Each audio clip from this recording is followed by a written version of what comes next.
गई ये सारी कि जेनेटिक इंजीनियरिंग क्या होती है, removal of a gene from one organism and transferring it to another and then forming the recombinant DNA for it. एक पैटर्न है, ठीक है, क्लियर है, ओके। व्हाट अबाउट अदर्स, बाकियों पीछे को भी क्लियर है। क्लियर है? फहद एंड रयान, ओके रयान, ठीक है।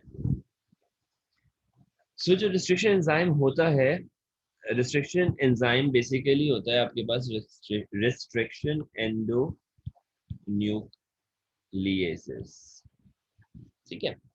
ये आपके पास एक पूरी क्लास ऑफ एंजाइम है, सही है, जो कि बैक्टीरिया से एक्सट्रैक्ट किया जाता है और ये रिकॉग्नाइज कर सकता है डीएनए कॉन्सेप्ट, डीएनए जो है वो इंटर हो रहा है, कौन सा डीएनए कहाँ से कट करना है, सही है। बैक्टीरिया जो ये एंजाइम बनाते हैं, ये बेसिकली जो फेज डीएनए आता है उसको छोटे छोटे पीसेस में कट करने के लिए बनाते हैं, ठीक है, जो कि आपके पास टोटल पीसेस बना देता है बैक्टीरिया के। अच्छा, ये जो कट कर रहे होते हैं ये स्पेसिफिक वायरल इन्फेक्शन को रिस्ट्रिक्ट करने के लिए कट कर रहे होते हैं, तो इसलिए हम इसका नाम रिस्ट्रिक्शन एंजाइम रखते हैं। तो restriction endonuclease, they are actually synthesized by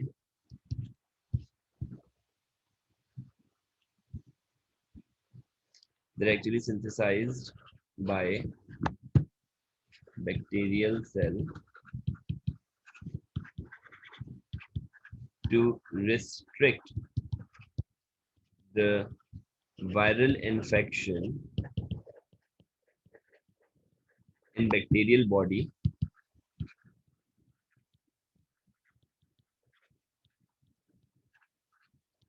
by cutting them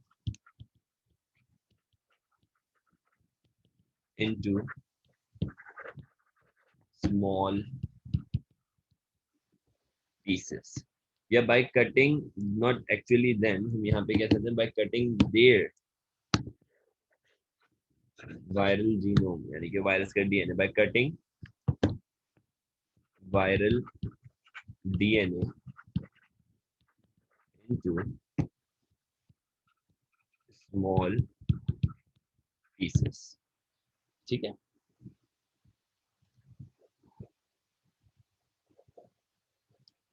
ये कहाँ पे बाइंड करेगा, देखो सबसे पहली बात, each restriction enzyme binds to the specific site, जो कि किस चीज से एलोकेट हो रही है, specific site allocated by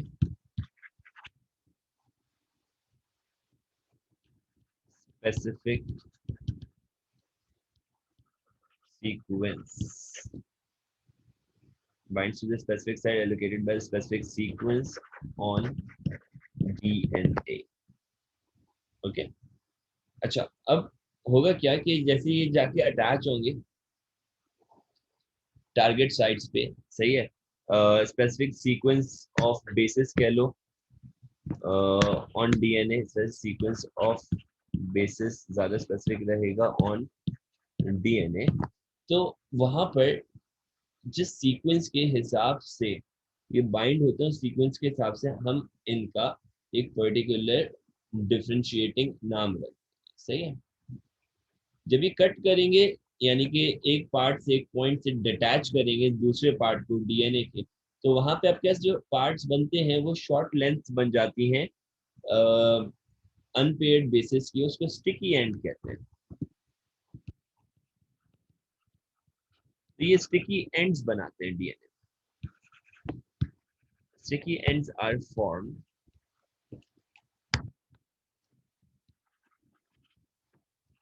at the point of cutting on DNA by restriction enzyme। अच्छा, इस चीज को अगर अडेप्ट करना है या समझना है तो इसको समझने का एक पैटर्न आपके पास, एक डायग्राम आपके पास आ जाएगा।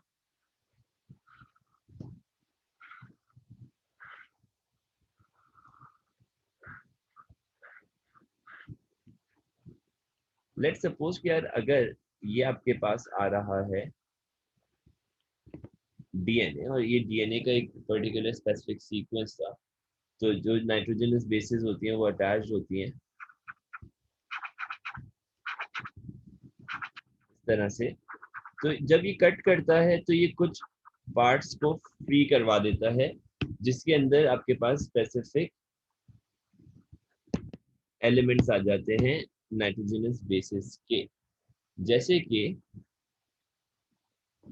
यहाँ से अगर इसने कट किया है तो it would be C T A G. इस एंजाइम ने जिसने इसको कट किया होगा उसकी रिकॉग्निशन इस सीक्वेंस से की जाएगी। सही है कि कहाँ से किस पार्ट से कट कर रहा है। सही है। तो हम इस बिहाफ पे इस पर्टिकुलर पॉइंट पे एलोकेट करते हुए इन एंजाइम्स की एक क्लासिफिकेशन बना।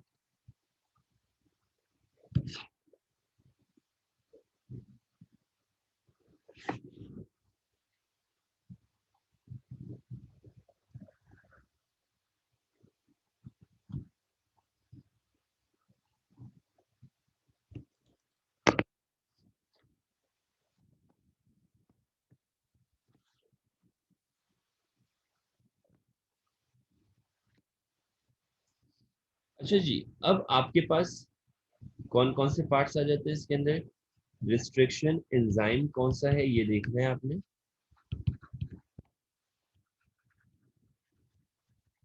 ठीक है। जैसे कि मिसाल के तौर पे ई कोलाई से एक्सट्रैक्ट किया जाने वाला जो एंजाइम होता है उसको ECOR1 कहते हैं। जो बैसिलस बैक्टीरिया है, एक बैसिलस से एक्सट्रैक्ट किया जाने वाला बैसिलस अमाइलोलिक्विफेशियंस पूरा नाम है इसका। तो बी बैसिलस अमाइलोलिक्विफेशियंस के लिए AM शॉर्ट में लिख दिया H1। ये एक एंजाइम है। एक एंजाइम का नाम आता है जो कि हीमोफिलस इन्फ्लुएंजा से HIN, हीमोफिलस इन्फ्लुएंजा से एक्सट्रैक्ट किया जाता है HIND123 कहा जाता है इसको। और एक एक्सट्रैक्ट किया जाता है हीमोफिलस एगैप्टस, तो इसको HAEI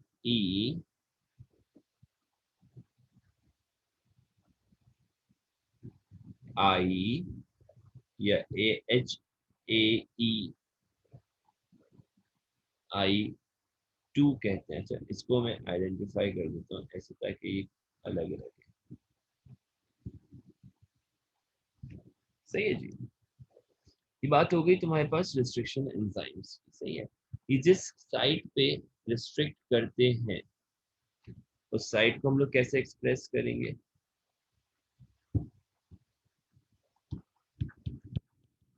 साइट ऑफ रिस्ट्रिक्शन। अब सवाल यहाँ पे आएगा कि यार अगर आपके पास एग्जाम में ये आता है तो आपको ये याद नहीं रखना पड़ेगा, ऑब्वियसली एग्जामिनर आपको बताएगा।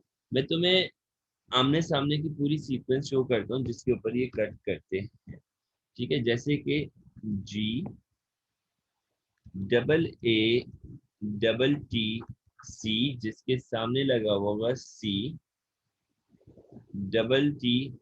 अच्छा, डबल टी वहां से हट जाएगा बेसिकली और इस साइड पे आ जाएगा AA NG। तो ये कहाँ पे कट कर रहा है, ये यहाँ से ऐसे कट कर रहा है। ठीक है। इसी तरह से जो सीक्वेंस आ जाता है फॉर BAM HI, ज्यादातर सवाल में तुम्हें BAM HI मिलेगा। सही है। तो उसमें ये मेंशन करते हैं GGATCC, जिसके नीचे जो इन्होंने कट किया होगा वो होगा CCTAGG। ठीक है। इस पर्टिकुलर पॉइंट पे जब ये कट करेंगे तो इस तरह से कट करेंगे। फिर इसके बाद जो कटिंग होगी, इसके बाद जो है ये कट करेंगे AHI ND3, एक तो नाम इतने मुश्किल रख दिए हैं सर। रिस्ट्रिक्शन एंडोन्यूक्लियेसिस, हम लोग कुछ पूछ रहे हो? सॉरी मैंने शायद अभी पढ़ा है, पहले का सवाल होगा ये।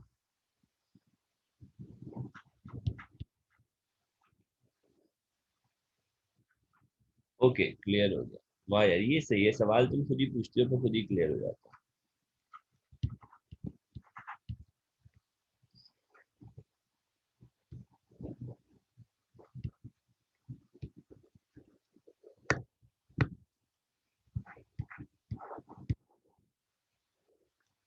अभी वाला समझ आ जाएगा थोड़ी देर में। देखो मैंने आपको कहा था कि ये स्टिकी एंड्स छोड़ेगा, CTAG जैसे छोड़ रहा है, सही है। तो जो CTAG है वो यहाँ पे भी तुम देख सकते हो इस तरह से रिप्रेजेंट हो रहा है, ठीक है। और ये आपके पास जिस बैक्टीरिया से भी, नो प्रॉब्लम, जिस बैक्टीरिया से ये आएगा हम उसके नाम से रिलेटेड इनका नाम रखेंगे। तो तुम्हें नाम पहचान के ये ध्यान में रखना पड़ेगा कि इसका सोर्स क्या था।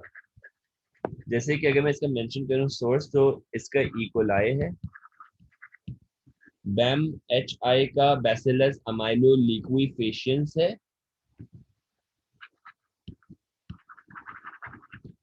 अमाइलो लिक्विफेशियंस, ठीक है। और इसी तरह से हेमोफिलस इन्फ्लुएंजा है HIND3 का,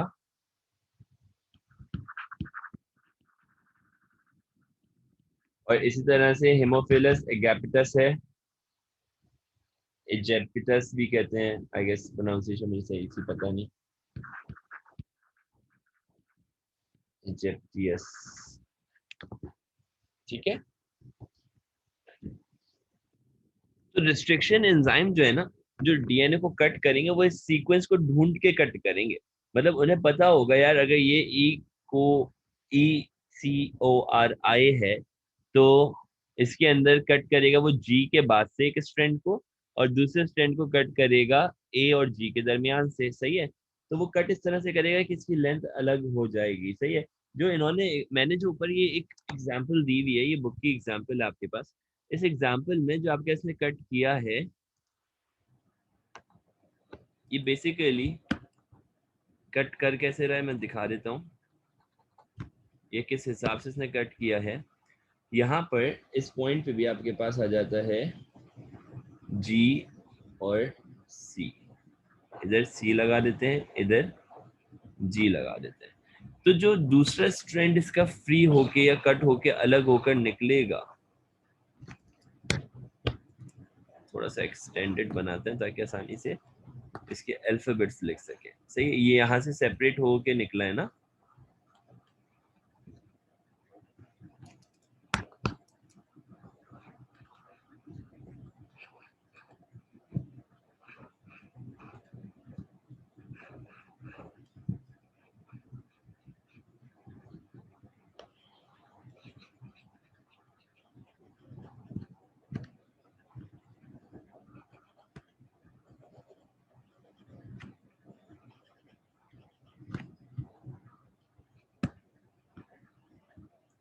दूसरी साइड पे क्या आ जाएगा अगर ये C है यहाँ पर, आप क्या कहते हैं C के सामने यहाँ पे क्या मौजूद होना चाहिए? C के सामने आपके पास क्या आ जाएगा? C के सामने G, और दूसरे पार्ट में T के सामने A के सामने T, G के सामने C आ जाएगा, सही है। तो ये इस तरह से कट हुआ होगा। आई होप कि मेरी बात अब समझ में आ रही होगी, ठीक है। मैं बहुत स्लो पेस पे लेके चल रहा हूँ, तुम लोगों को अंदाजा हो गया होगा मेरा पेस है नहीं पढ़ाने का, अब तक शायद मैं चैप्टर भी खत्म कर चुका होता, सही है।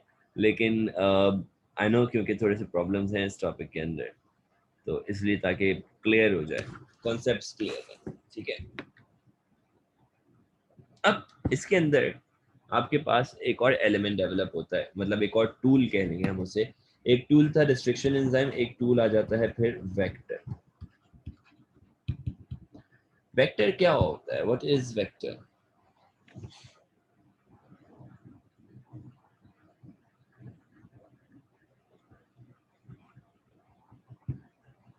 To induce a new gene into host cell,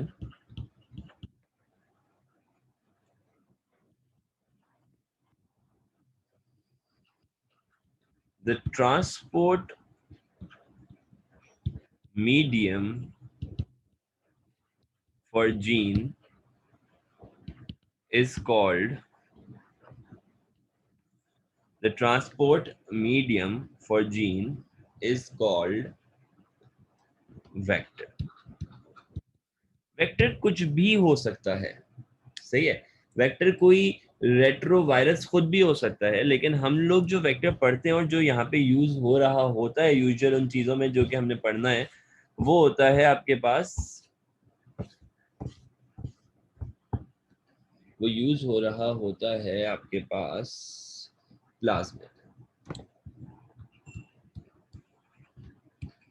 plasmid is used as a vector. थोड़ा सा प्लाज्मिड के बारे में बताता हूँ। बैक्टीरिया जो है, bacteria actually is a prokaryotic cell. Bacteria is a prokaryotic cell. और एक बैक्टीरिया की बॉडी में आपके पास जो डीएनए होता है, DNA is present as chromatin material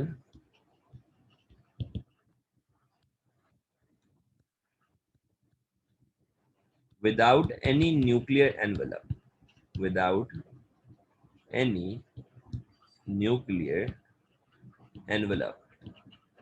ठीक है। फिर क्या होता है आपके पास कि जो बैक्टीरियल सेल होता है उसके पास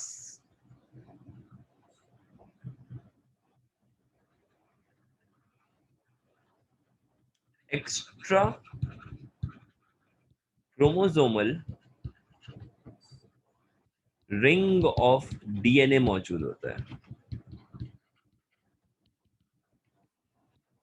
Extra chromosomal ring of DNA is present, which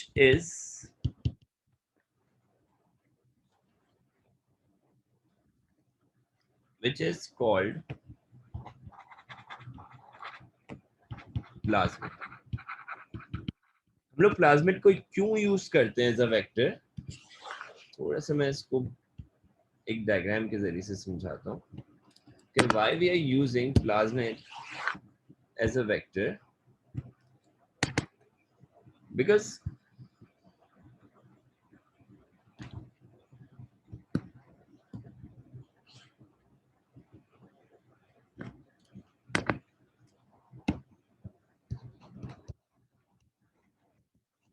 plasmid can be easily extracted, पहली बात, can be restricted by restriction enzyme। restricted यानी कि cut down, can be cut down on specific sequences,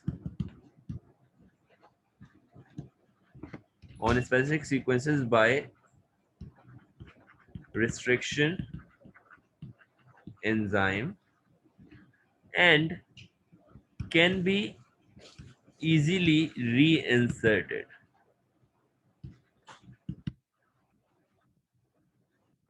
सही है?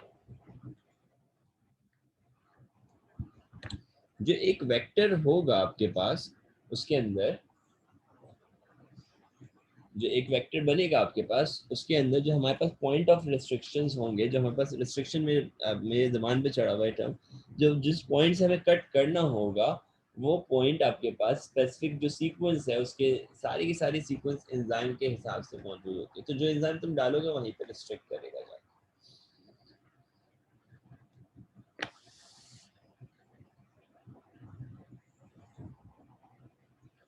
अब होता क्या है कि जब आपने बैक्टीरिया में से प्लाज्मिड एक्सट्रैक्ट करना है। प्रोसीजर की बात करते हैं, let's talk about the process.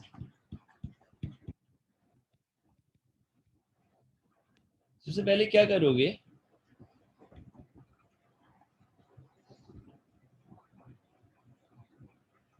मैंने ग्रीन के अंदर बेटा बैक्टीरिया और प्लाज्मिड से रिलेटेड पॉइंट्स लिखे हैं, और रेड से लिखा है कि why it is necessary or what is the significance of using plasmid as a vector।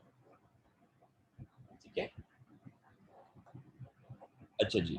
अब होता क्या है कि ये डबल स्ट्रैंडेड डीएनए, जैसे कि डीएनए होता है, ये वो पार्ट है, अब आपने इसको निकालना है to extract out plasmid from a bacterial cell,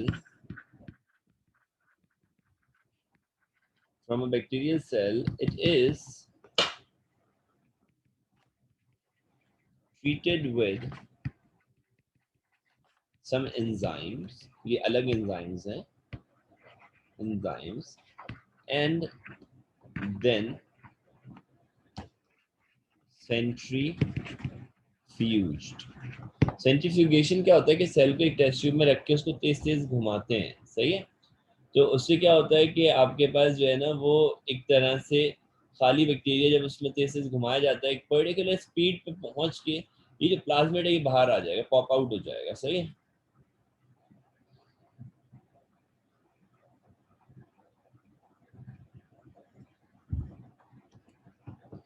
उसके बाद क्या होगा फिर,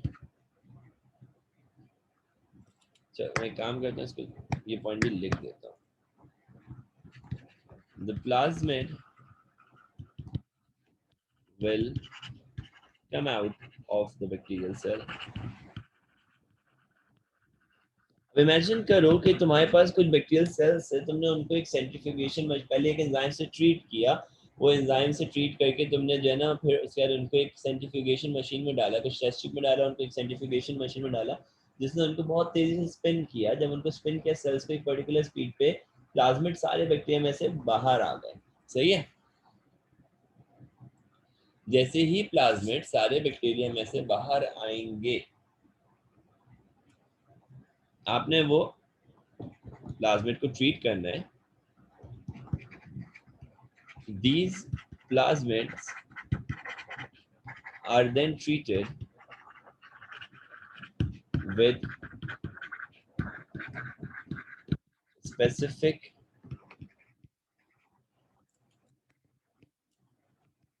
restriction enzyme and placed back by restriction enzyme, and sticky ends are formed। जिसके बाद क्या होगा आपके पास,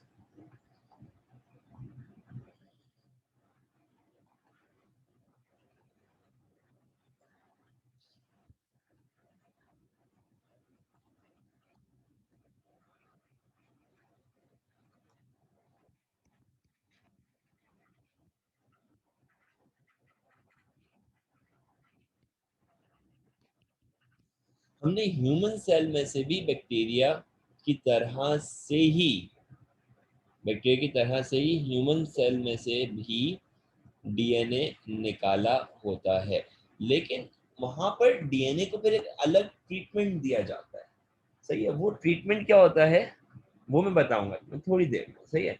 अभी पहले समझ लो वो ट्रीटमेंट देने के बाद हमारे पास ह्यूमन डीएनए आ गया जो कि हम इसमें अटैच करना चाह रहे थे। हम अपना जो मर्जी का हमारा डीएनए था हम इसमें जो अटैच कर रहे हैं वो हमारे हाथ लग गया, लेट सपोज, सही है। वो भी रिस्ट्रिक्शन की वजह से काटा जाता है, लेकिन उसके लिए कुछ ट्रांसक्रिप्शन और रिवर्स ट्रांसक्रिप्शन के प्रोसेसेस हैं वो हमने अभी डिस्कस करने। Ligase enzymes are used to ligate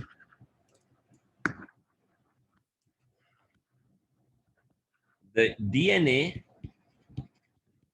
extracted from human cell, ये human source cell जो कि source DNA होगा, onto the plasmid।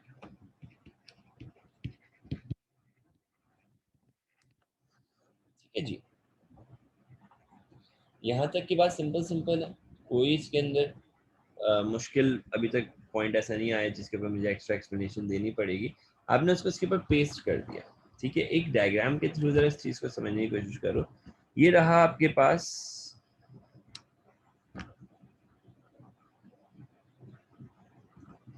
ये रहा आपके पास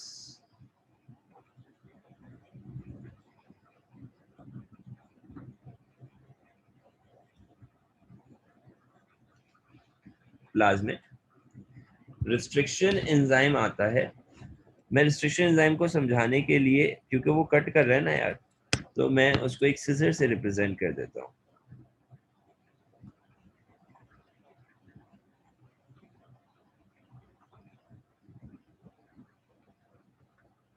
यहाँ से आपने कट किया इसको रिस्ट्रिक्शन एंजाइम की मदद से, ठीक है। और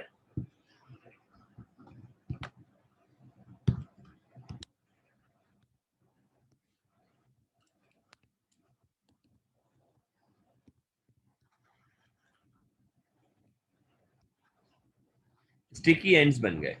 स्टिकी एंड्स कैसे दिखेंगे? स्टिकी एंड्स कुछ इस तरह से नजर आ रहे होंगे।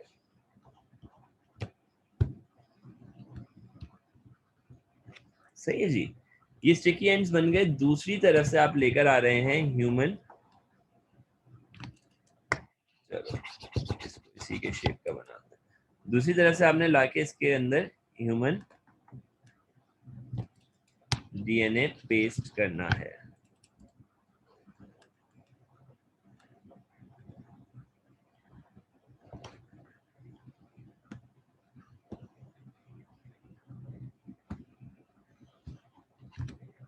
लाइक दिस, ठीक है। ये वाला डीएनए कहां से आ रहा है? ये आ रहा है ह्यूमन सोर्स से। अब जब ये ट्रांसफॉर्मेशन होगी तो आपने एक स्टेप और करना होगा। ये तो लेट सपोज यार ये ह्यूमन सेल था, इसका न्यूक्लियस था, ये हमने उससे निकाला था इसका डीएनए, जो कि अभी हमने यहाँ पे पेस्ट कर दिया है। सही है।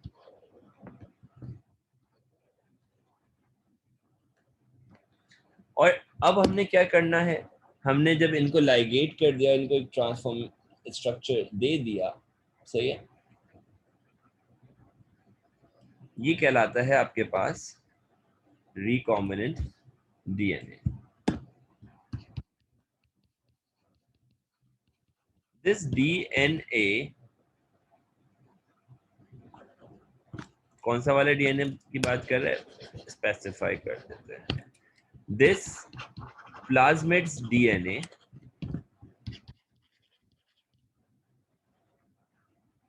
with the DNA from human source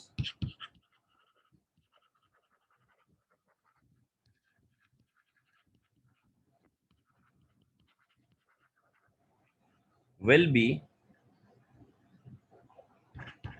called recombinant DNA। अब यार यहाँ तक तो एक प्रोसेस की बात हो गई। अब करना क्या है? अब हमने वापस बैक्टीरिया में भी तो डालना है। प्रोटीन सिंथेसिस तो तभी हो पाएगी ना जब ये वापस बैक्टीरियल सेल के अंदर मौजूद मिलेगा। सही है। तो अब एक स्टेप और आगे बढ़ेंगे। अब हम प्रोसेस के अंदर ही मेंशन कर रहे हैं इस चीज को, getting the plasmid into the bacteria, और we can simply say inserting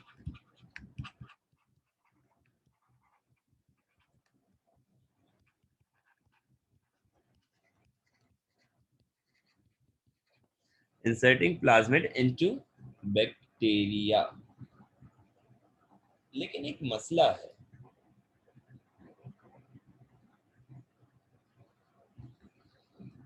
एक मसला क्या है? एक मसला ये कि अभी हमने जब आगे चल के इसको आइडेंटिफाई करना होगा तो हमारे लिए प्रॉब्लम बन सकती है। आइडेंटिफिकेशन नहीं हुई सही तो क्या मसला आ जाएगा? मसला ये आ जाएगा कि ये इन्फेक्शन भी कॉज कर सकता है। कुछ ऐसी चीज भी जा सकती है जिसके अंदर बैक्टीरिया इन्वॉल्व हो रहा है। तो बैक्टीरिया जो है ना, अगर लिविंग चला गया, कुछ ऐसा बैक्टीरिया का पार्ट चला गया तो इन्फेक्शन हो जाएगा ना, फॉरेन पार्टिकल चला जाएगा। जो हम इंसुलिन बना रहे हैं, जो हम प्रोटीन बना रहे हैं, उसके साथ भी जा सकता है। तो उससे बचने के लिए काम करते हैं, इसके अंदर हम लोग एडिशनली तौर पे एक और पार्ट अटैच करेंगे। हम ये वाला पार्ट उठा लेते हैं, let's just copy this down. इसको रिस्ट्रिक्शन एंजाइम की मदद से थोड़ा सा हमने और कट किया, मतलब जो पहले ही कट किया था स्टिकी एंड्स, इसके ऊपर एक और स्पेशल जीन अटैच किया है। सही, ये स्पेशल जीन कौन सा अटैच किया है ये मैं बताऊंगा थोड़ी देर के बाद। अभी के लिए बस ये समझ लो कि यार एक स्पेशल जीन और अटैच किया है और वो हमारे ही किसी फायदे का है। सही है जी। अब ये आपके पास जो आपने इसमें पार्ट अटैच किया होता है ना, ये बेसिकली एक एंजाइम प्रोड्यूस करता है, पेनिसिलिनेज। पेनिसिलिनेज एंजाइम क्या करेगा ये हम अभी थोड़ी देर में देखेंगे। सही है। Inserting the plasmid into the bacteria, bacteria में प्लाज्मिड वापस डालने के लिए, अब वो सेंट्रीफ्यूगेशन करके निकाला था तो वापस इंसर्ट कैसे करें? सेंट्रीफ्यूगेशन करके दोबारा इंसर्ट नहीं कर सकते, तो हमने कुछ नहीं करना होगा, हमने सिर्फ उसकी परमिएबिलिटी बढ़ानी होगी।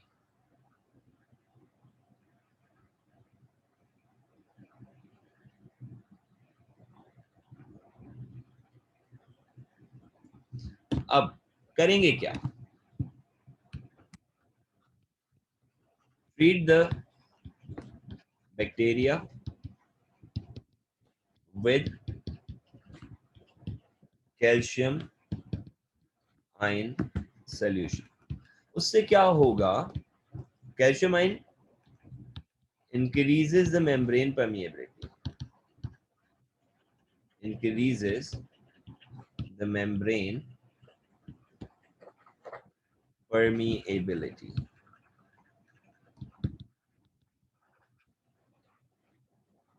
Calcium ion increases the membrane permeability. ठीक है।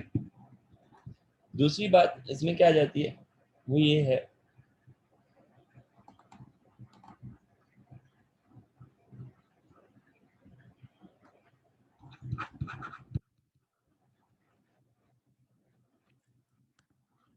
अब प्लाज्मिड अंदर चला जाना चाहिए, तो आप क्या करोगे? Then first cool down the bacteria, permeability बढ़ गई है, एंड देन गिव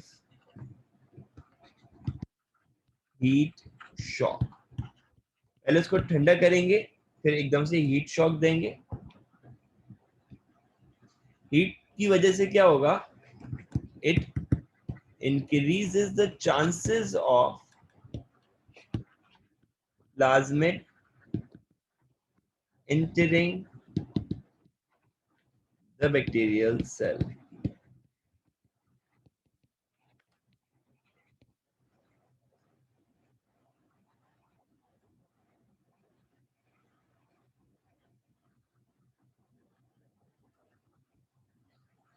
जिसके बाद जो प्लाज्मिड जीन के साथ होगा ना बैक्टीरिया, वो ट्रांसफॉर्म्ड होगा, जेनेटिकली मॉडिफाइड ऑर्गेनिज्म। कौन है? द बैक्टीरिया विद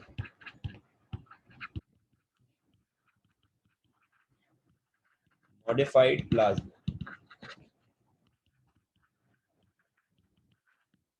सही है।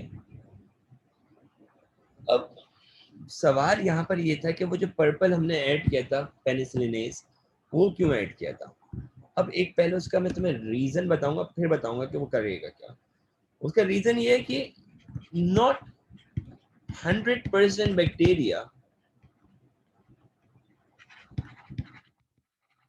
not 100% bacteria will uptake the plasmid. 100% bacteria में नहीं जाएगा प्लाज्मिड, यानी कि कुछ बैक्टीरिया ऐसे हो जाएंगे जो रह जाएंगे। अब जो रह गए ना बैक्टीरिया में प्लाज्मिड नहीं गया, वो हमारे लिए बहुत ज्यादा नुकसानदेह साबित हो सकते हैं। सही है।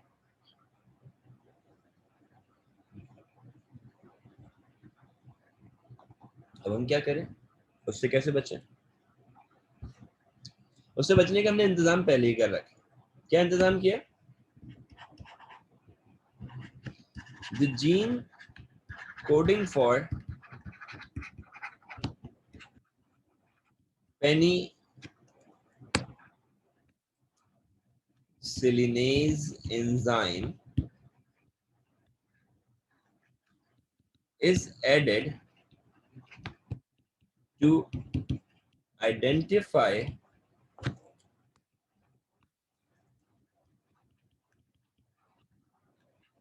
bacteria which did not induce the plasmid back. उन बैक्टीरियाज में जिनमें वापस नहीं गया प्लाज्मिड, उनको अलहदा करने के लिए हमने इसको ट्रीट किया है या इसमें ऐड कर दिया पहले से पेनिसिलिनेज एंजाइम. सही है. अब हम क्या करने जा रहे हैं? We are now going to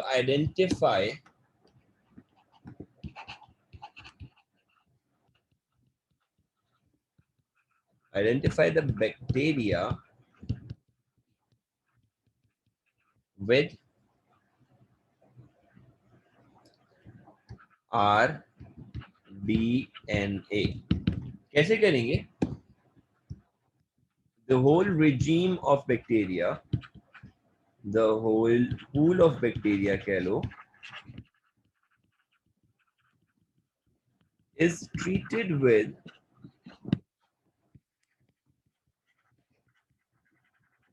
penicillin antibiotic. हमने उस बैक्टीरिया के ऊपर क्या डाल दिया? एंटीबायोटिक डाल दिया. अब जो बैक्टीरिया इस एंटीबायोटिक को फेस करेगा, एक्चुअली जो बैक्टीरिया इस एंटीबायोटिक को फेस करेगा, वो बैक्टीरिया अगर प्लाज्मिड कैरी नहीं करता होगा तो वो इसका एंटीडोट या इसके अगेंस्ट कुछ नहीं बना पाएगा. सही है. और वो मर जाएगा. The whole pool of bacteria is treated with penicillin antibiotic. If the plasmid is not present, if the plasmid is not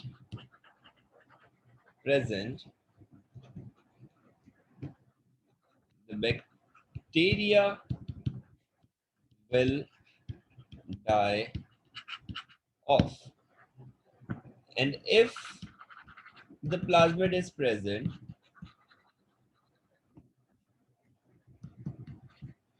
if the plasmid is present, it will help to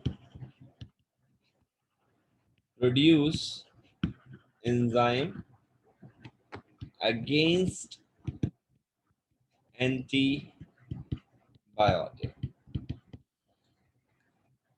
मुझे बताओ क्या मेरी यहाँ तक की बात क्लियर है, समझ में आ गई है, या इसमें कोई कंफ्यूजन है?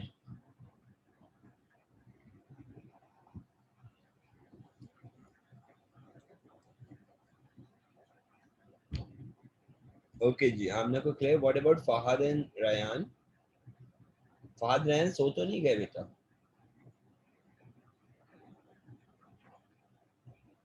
ओके जी, ठीक है Rayan. What about Fahad? Fahad you didn't respond earlier as well.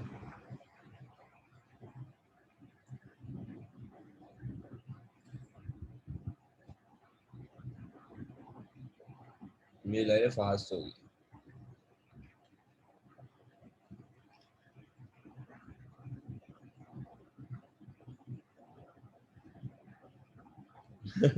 Okay okay okay okay, ठीक है जी, डन. अब सवाल ये उठता है कि इंसुलिन कैसे प्रोड्यूस हुई. स्पेसिफाई हम लोग इतनी देर से इंसुलिन को ही कर रहे हैं, लेकिन कुछ चीज़ें हैं जो कि खाली मैंने स्पेसिफाई करनी है कि जब आपने ह्यूमन से जो उसका टेम्पलेट डीएनए था वो लिया था, तो उसके साथ आपने डीएनए, उस डीएनए को कैसे ट्रीट किया या उस डीएनए को ट्रीटमेंट की ज़रूरत क्यों पड़ी, क्या हुआ उस डीएनए के साथ. सही है. तो उसके हवाले से तुम्हें समझाना है.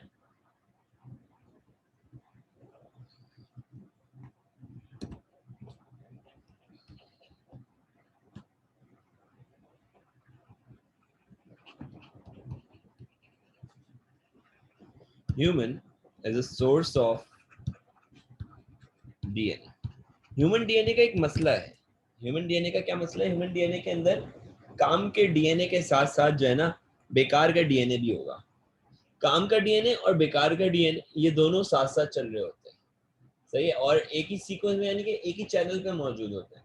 अब होता ये है कि एक डीएनए जो कि आपके काम का है वो प्रोटीन सिंथेसाइजिंग डीएनए होता है, सही है। दूसरा डीएनए जो कि उसके साथ मौजूद होता है वो एक और पर्टिकुलर डीएनए होता है, एक और पर्टिकुलर डीएनए होता है जो कि आपके काम का नहीं होता, ऐसे कह सकते हैं हम लोग, ठीक है। अच्छा मुझे ये बताएं कि क्या आप लोगों ने हेट्रोक्रोमेटिन और यूक्रोमेटिन का नाम सुना है?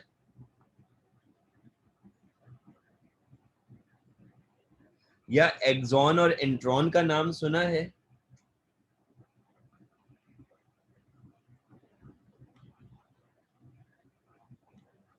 अच्छा मैं थोड़ा सा बताता हूँ, एक्सॉन ई से,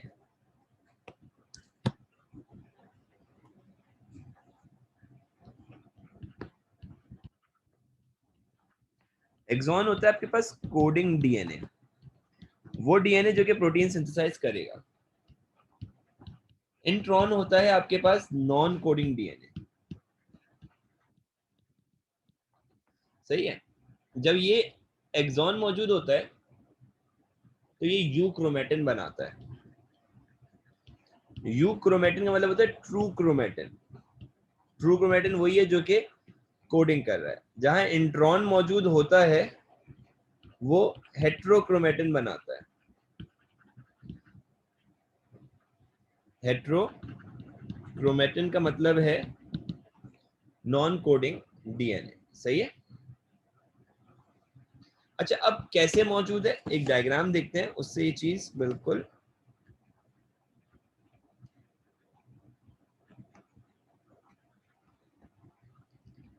क्लियर हो जाएगी, आई होप सो, सही है।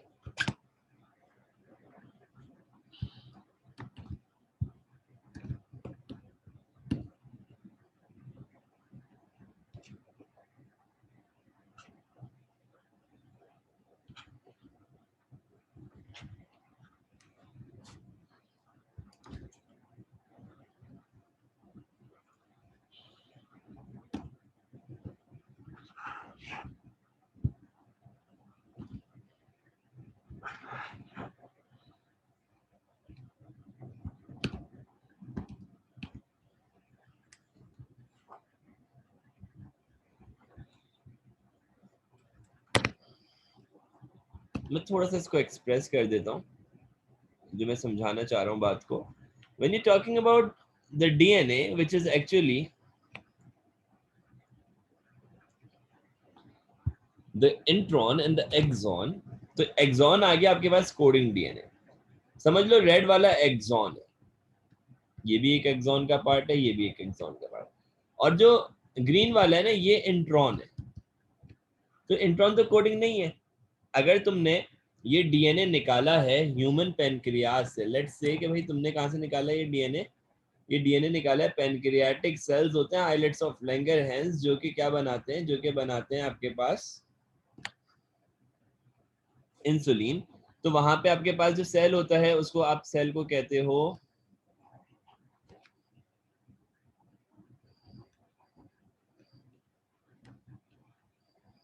उस सेल को आप कहते हैं beta cell of islets of Langerhans. उसके न्यूक्लियस से तुम निकालते हो ये वाला डीएनए। ये जो डीएनए है ना, तुमने इसमें करना क्या होगा, अब देखो, इस डीएनए में से तुमने इंट्रॉन वाला पार्ट हटाना है, ग्रीन वाला पार्ट हटाना है, सिर्फ रेड चाहिए। क्या करेंगे भाई, ग्रीन वाला पार्ट जो है उसको कट कर दें, काट दें, ठीक है, और रेड वाले पार्ट्स को आपस में पेस्ट कर दें। नहीं कर सकते, क्यों? क्योंकि वो बोले भाई जब तक मैं सिंगल स्ट्रैंडेड नहीं होऊंगा तब तक आप ये काम नहीं कर सकते। तो हमने बोला अच्छा सिंगल स्ट्रैंडेड करना है तो हमारे पास एक प्रोसीजर है, वो यूज कर सकते हैं। प्रोसीजर क्या है? ट्रांसक्रिप्शन, सही है। हमने क्या करना है, ट्रांसक्रिप्शन करवानी है, और एक्सॉन और इंट्रॉन में से इंट्रॉन रिमूव कर देना और एक्सॉन को रहने देना। लेकिन जब आपने ट्रांसक्रिप्शन करी तो इंट्रॉन और एक्सॉन पहले तो दोनों ही पार्ट्स आ गए।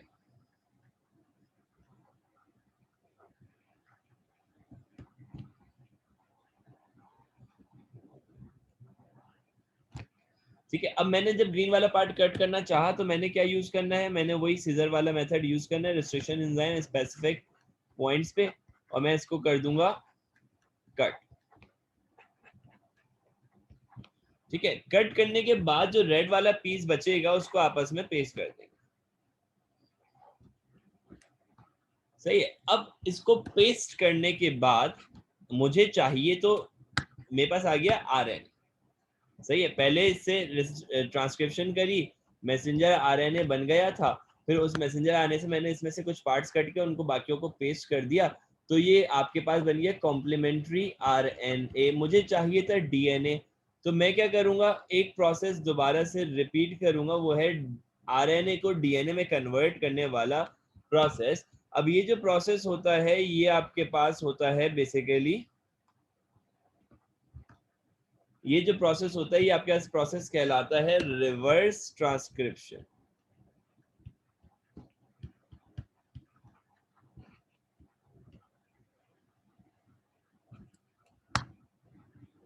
प्रोसेस आपके पास कहलाएगा रिवर्स ट्रांसक्रिप्शन।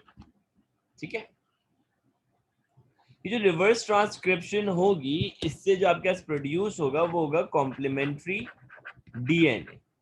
इस डीएनए में से हमने करा क्या है, अगर मैं इसको समराइज करके बताऊं आपको, तो इस डीएनए में से मैंने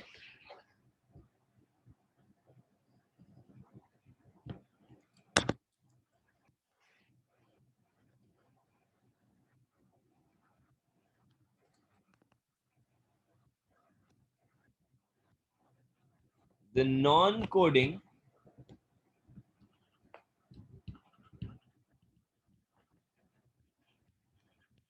part of gene is removed.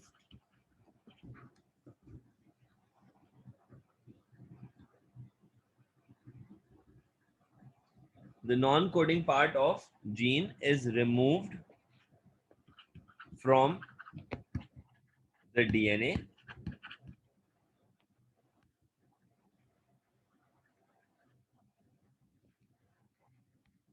Complementary DNA is extracted. अगर यही काम मैं बाहर करते हुए छोटी मोटी थोड़ी बहुत कोई गलती कर जाऊं, तो मेरे पास क्या ऑप्शन है, मेरे पास एक बड़ा जबरदस्त ऑप्शन होता है। क्योंकि देखो ये जो आरएनए मिलेगा ना, ये मैसेंजर आरएनए जैसा होता है, लेकिन ये एक्चुअल में मैसेंजर आरएनए नहीं होता। तो मैं एक काम कर सकता हूँ, मैं ये कर सकता हूँ कि मैं डायरेक्टली इस सेल में से, अब जरा गौर से सुनना, मैं इस पूरे प्रोसेस को करना चाहूँ स्किप। अच्छा, मैं चाहता तो पहले डायरेक्टली इस चीज को बता देता, लेकिन ये पूरे प्रोसेस के थ्रू लाने का मकसद ये था कि आपको ये आइडिया हो जाए कि why we are actually using this messenger RNA. मैं क्या करूंगा, मैं एक और बीटा सेल लूंगा, उस बीटा सेल के बाहर उसके एंडोप्लाज्मिक रेटिकुलम से मैं क्या करूंगा, एक्सट्रैक्ट करने की कोशिश करूंगा। किस चीज को, मैसेंजर आरएनए को डायरेक्टली। मैं क्या एक्सट्रैक्ट करने की कोशिश कर रहा हूं उसमें से, मैसेंजर आरएनए डायरेक्टली, mRNA। देखो पूरी सिचुएशन समझो, ह्यूमन डीएनए का एक मसला है, उसके अंदर कोडिंग जो कि प्रोटीन सिंथेसिस करवाएंगे और नॉन कोडिंग जो कि प्रोटीन सिंथेसिस में पार्ट नहीं लेते, वो डीएनए मिक्सअप होते हैं। सही है, तो मैं निकालता, कट करता, और कट करने के बाद उसको फिर नहीं, पहले मैं निकालता डीएनए को, उसको मैं बनाता, मैं उसको बनाता, हाँ बेटा मैं बता रहा हूँ, मैं उसको बनाता पहले आरएनए, और फिर आरएनए बनाकर उसमें से कोडिंग डीएनए अलग करता, कोडिंग डीएनए को आपस में जोड़ता, और फिर उस आरएनए, मतलब कोडिंग वाला पार्ट जो था उस आरएनए का, वो वापस से डीएनए में कन्वर्ट किया था, कट करते जोड़ते, कट करते जोड़ते, और वापस से आरएनए को वापस से डीएनए में कन्वर्ट करने के प्रोसेस को रिवर्स ट्रांसक्रिप्शन कहते हैं, क्योंकि डीएनए से आरएनए बनाना ट्रांसक्रिप्शन होता है। ठीक है, तो रिवर्स ट्रांसक्रिप्शन करता। तो मैं जब रिवर्स ट्रांसक्रिप्शन कर रहा हूं तो उसको करने के लिए मैं डायरेक्टली ये काम भी तो कर सकता हूं कि मैं एक्सट्रैक्ट करूंगा the messenger RNA, the mRNA that codes for insulin protein is extracted. That codes for insulin protein, that messenger RNA is extracted, and by the help of, yeah, by the process of reverse transcription,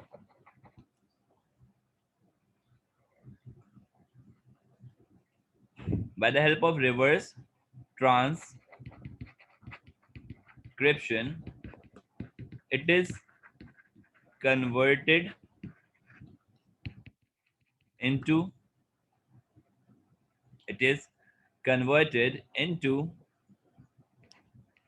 complementary DNA, वो DNA जो required DNA. तो बड़ा simple हो गया process, आपने खाली ये select किया मैसेंजर आरएनए और रिवर्स ट्रांसक्रिप्टेज एंजाइम लगाया,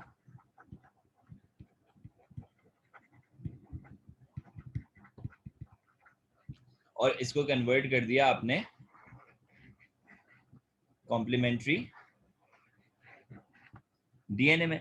मैं अगर तुम्हें डायरेक्ट ये बात बता रहा होता तो एक सवाल तुम्हारे जहन में उठ सकता था कि सर जब हम पहले डायरेक्टली डीएनए को निकाल सकते थे तो अभी क्यों नहीं निकाल सकते। तो भाई डीएनए ना निकालने की, डायरेक्ट डीएनए निकालते ना बीटा सेल में से, यानी कि पहला प्रोसेस कहते हैं, डायरेक्टली ना करने की वजह सिंपल सी ये है कि भाई तुम्हारे पास जो डीएनए है ह्यूमन सेल के अंदर, उसमें कोडिंग और नॉन कोडिंग साथ साथ चल रहा होता है। तो जब वो अपना मैसेंजर आरएनए बनाएगा सेल, तो वो तो सिर्फ इंसुलिन की कोडिंग के लिए बना रहा होगा ना, तो नॉन कोडिंग वाला कोड नहीं होगा। समझ में आ रही है बात। तो आप डायरेक्टली अगर मैसेंजर आरएनए उठा लेंगे तो आपके पास वो डीएनए आ जाएगा that specially codes for insulin. ठीक है। तो इस तरह से आपके पास जब डीएनए आ गया वो वाला जो कि इंसुलिन के लिए कोड करेगा, आपने बाकी प्रोसेस तो पढ़ ही लिया ऑलरेडी कि आप उसको अटैच करेंगे विद द प्लाज्मिड और आप उसको इंसर्ट करवाएंगे within the bacterial cell, और आप फिर जो है उसको यूज करेंगे टू प्रोड्यूस इंसुलिन। सही है। आई होप कि यहां तक की बात क्लियर हो गई होगी। ठीक है।